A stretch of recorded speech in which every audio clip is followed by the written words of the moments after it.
저 믿음이 진심의 믿음이냐? 예수님 이걸 점검하고 싶으셨던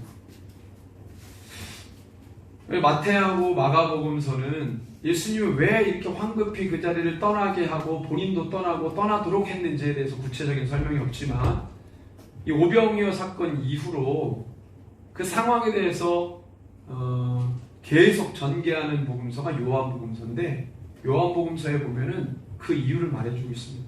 요한복음 6장 말씀 함께 볼까요? 요한복음 6장 14절. 요한복음 6장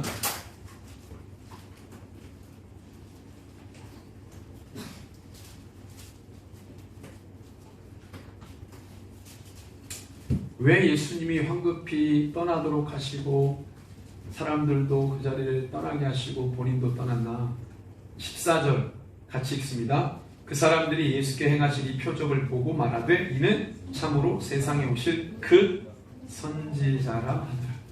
15절 그러므로 시작 그러므로 예수께서 그들이 와서 자기를 억지로 붙들어 임금으로 삼으려는 줄 아시고 다시 혼자 산으로 떠나가시고 여러분들이 보실 때 착각할 수 있습니다. 진실로 세상에 오신 그 선지자? 그 진심 아닌가? 그 다음에 왕 삼으려고 약간 깨림직하지만 그다음 나쁜 건 아니에요. 근데 이게 예수님이 원하셨던 그 마음이 아니라는 걸 그 다음에 상황을 통해서 알려주는데 22절부터 24절 말씀이에요. 22절부터 24절 시작 이튿날 바다 건너편에 서 있던 무리가 배 한 척 외에 다른 배가 거기 없는 것과 또 어제 예수께서 제자들과 함께 그 배에 오르지 아니하시고 제자들만 가는 것을 보았더니 그러나 디베랴에서 배들이 주께서 축사하신 후 여럿이 떡 먹던 그곳에 가까이 왔더라. 무리가 거기에 예수도 안 계시고 제자들도 없음을 보고 곧 배를 타고 예수를 찾으러 가버나움으로 가서 지금 이 사람들이 예수님을 찾아 헤매고 있어요. 그 마음이 가짜라고 하겠어요? 우리가 마지막 때 기다릴 그 선지자 참으로 그리고 왕 삼고 싶어 참으로 예수님을 만나고 싶어 참으로 가짜라고 하겠어요? 이게 나쁘다고 하겠어요? 우리가 예수님을 찾는다 의도는 동기는 그렇다 치더라도 예수님을 단순히 찾고 구하는 걸 나쁘다고 하겠어요? 그게 나를 위해서 찾는 것이든 나의 필요를 채우기 위해 찾는 것이든 동기는 자체하고 예수님을 구한다는 것 자체를 나쁘다고 하겠어요? 우리 입장에서 볼 때? 자, 보세요. 예수님은 그렇게 물어 알아보고 확인하고 따져보고 그렇게 물어 예수님을 찾아온 그들 얼마나 귀해요? 동기야 어쨌든 이유야 어쨌든 야 나를 찾아 이렇게 헤맸구나. 오병이어의 기적이 아직도 생각나더냐? 또 해줄까? 라고 말하지 않으시고 애써 예수님을 찾아온 그들에게 예수님 뭐라고 하십니까? 25절 같이 읽습니다. 시작. 26절 시작. 예수께서 대답하여 이르시되 내가 진실로 진실로 너에게 이르노니 너희가 나를 찾는 것은 표적을 본 까닭이 아니요 떡을 먹고 배부른 까닭이. 좀 더 구체적으로 27절을 읽어볼까요? 시작. 썩을 양식을 위하여 일하지 말고 영생하도록 하는 양식을 위하여 하라. 이 양식은 인자가 너에게 주리니 인자는 아버지 하나님께서입니다. 자, 그러면 정리해볼까요? 애써 예수님을 찾아온 그들에게 예수님이 뭐라고 하시는 거예요? 나를 찾은 이유가 동기가 불순하다. 진실하지 않다는 거예요. 너희들 편에서 진실이 아니고 너희들 편에서 진심이 아니고 동기를 배제하고 이유를 배제한 그냥 찾는 열심만 가지고의 모습은 예수님 볼 때는 아니라는 거예요. 왜 나를 찾았냐? 왜 나를 구했냐? 왜 나를 찾아 헤맸냐? 예수님 이걸 물으시는 거예요.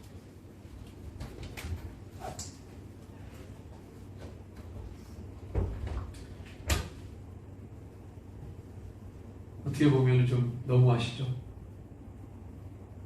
찾아왔잖아요, 예수님을. 그쵸? 얼마나 큰 열심입니까? 그것도 뭐라 그래?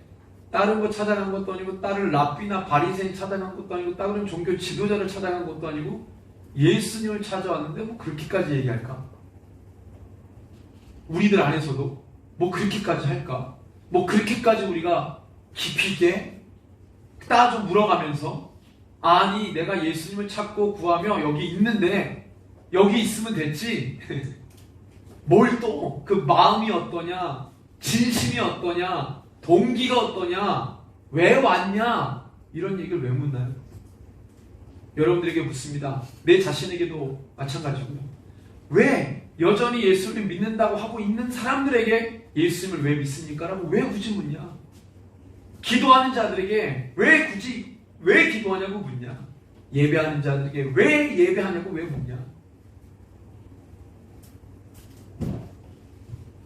우리 편에서 보면 좀 불편할 수 있어요. 하고 있는데 왜 자꾸 물으실까?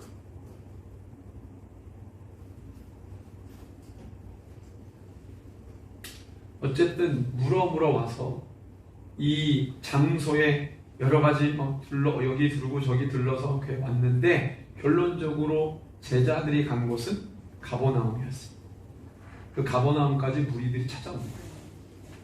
예수님도 가버나움에 마지막으로 왔습니다. 요한복음에서는 풍랑 얘기는 없죠. 마테마가 거기에 있어요. 어쨌든 그 풍랑의 사건 이후에 가버나움에 가신 거예요, 예수님. 그래서 거기까지 물어 찾아온 그들에게 예수님이 말씀하십니다.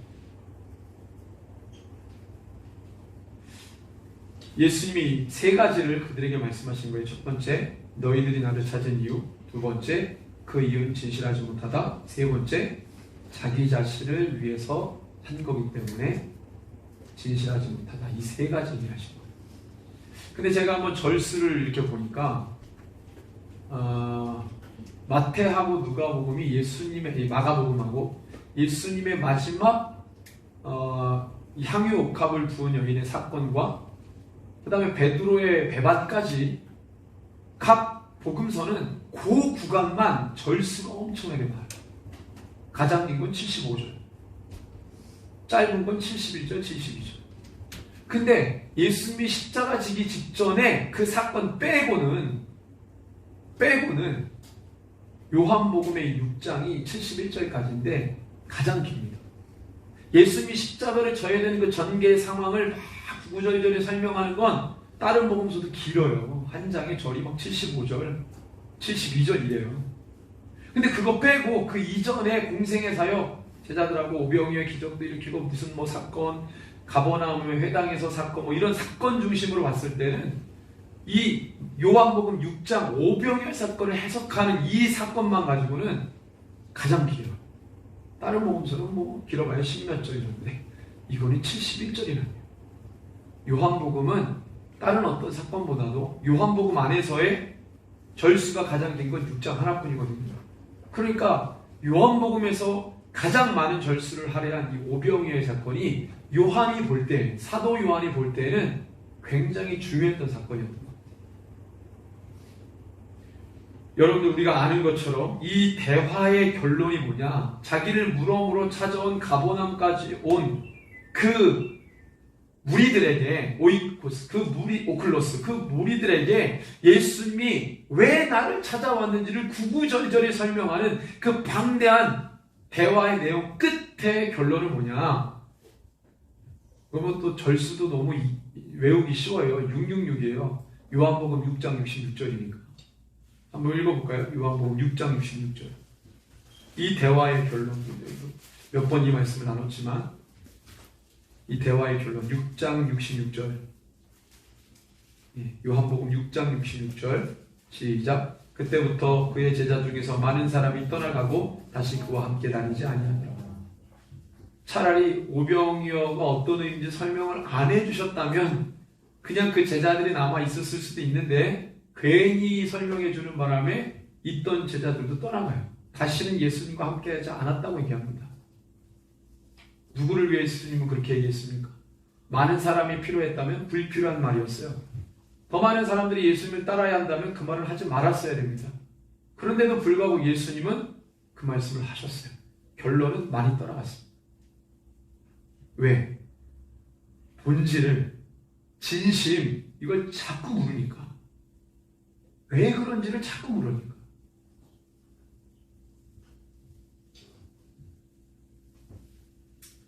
다시 처음으로 돌아와서 질문을 합니다. 왜 예수님은 그 오병이어의 장소에서 떠나셨나? 제자들을 왜 재촉해서 다른 지역으로 보내셨나? 왜 무리들을 다른 곳으로 보내셨나? 진심의 여부를 가리기 위해서라고 했습니다. 그들이 예수를 왕삼으로 여는 줄 아시고 자리를 떠나셨어요.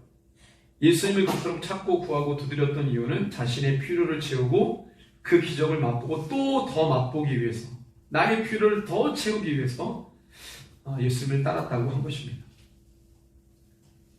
그래서 오병이어의 기적이 있었지만 그 기적을 없애기 위해서 그 자리를 떠났다. 이미 일어난 오병이어의 추억이 오히려 예수님을 진실로 따르는 데 있어서 오히려 방해물이 되는 거예요.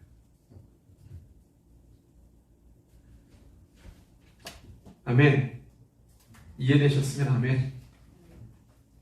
어떤 경우는 그런 게 있더라고요. 예전에 은혜를 많이 받았어요. 그 은혜의 추억으로 사는 거예요. 그러니까 앞으로 믿음의 진보가 일어나야 되는데 그 은혜에 사로잡혀가지고 그 추억에 사로잡혀서 앞으로 못 나가는 거예요. 오히려 그게 방해가 되는 거예요. 날마다 하나님 우리와 함께 하시잖아요. 과거의 하나님이십니까? 과거에만 갇혀 계신 분입니까?